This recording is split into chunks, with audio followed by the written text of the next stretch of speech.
Time now for our social story. We pick topics to break down. You decide what you want to talk about. This week's picks: President Trump's administration's plans to shut down USAID, Kendrick Lamar performing Not Like Us at the Super Bowl, DEI programs, and SpaceX. You picked Trump's decision to shut down USAID. The move has drawn widespread criticism while raising questions and concerns about the influence, as Perry just mentioned, about billionaire Elon Musk that he holds over the federal government. USAID provides billions of dollars in international humanitarian assistance in nearly 131 countries. Joining me now to talk more about this is foreign policy and international development expert Matthew McGuire. Matthew, thanks for taking the time to be here. Let's begin with the impact you're saying this might have around the world. Impact is going to be enormous. The U.S. gives over half of all the humanitarian aid that is given around the world. And that's really fundamental to things like stopping epidemics, strengthening healthcare systems, and any number of other things that save lives all over the world. I hear that 40 million children a day will be dying in Africa as a result of the pullback from HIV interventions that we have there. But also, if impact would be felt here in America, about $2 billion of those dollars that the USAID puts out go to farmers here in the U.S. Tens of billions more go into the pockets of American workers who do that work. I'm hearing already about companies that are shutting down because they've been USAID contractors here in America, and this stoppage has just thrown their businesses into chaos. Some lawmakers are criticizing this move, calling it a gift to U.S. adversaries and that it diminishes American influence abroad. What potential long-term consequences are at stake here? There's no question about that. It's a dangerous world that we live in. Everyone knows that.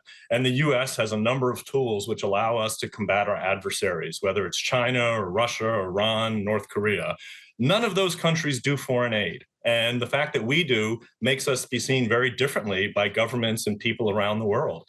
And I think in that context, it's also important that we look at this USAID move alongside the fact that just today, the Attorney General has dismantled our foreign influence task force at the FBI.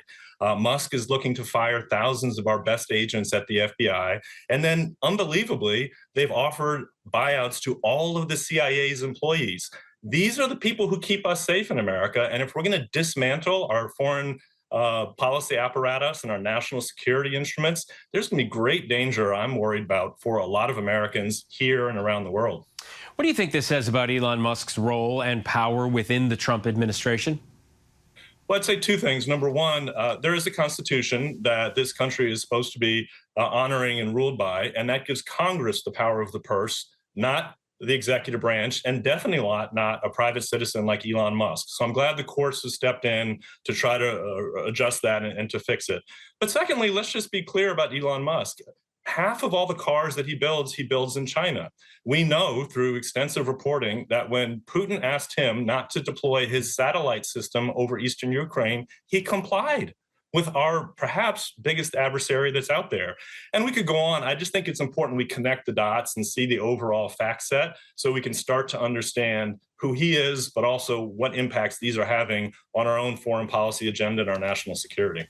And specifically, just lastly, Matthew, USAID's programs and priorities can change between presidential administrations. So why do you think President Trump doesn't do just that, slow down instead of shutting the whole thing down? Why doesn't he just change the policies? Well, one certainly can and certainly should. I won't speculate on why they're going in this direction, but I will say that just yesterday, the University of Maryland released a poll that showed 89% of Americans think we should spend at least 1% of our budget on foreign aid, including 84% of Republicans. So I think what you're seeing here is actually when people understand what foreign aid is and when you really talk to them about what it is that it's doing, Americans overwhelmingly want this. So the Trump administration right now is very out of step with the overwhelming majority of American people. Matthew McGuire, thanks so much for your expertise in the conversation. Appreciate it. Thank you.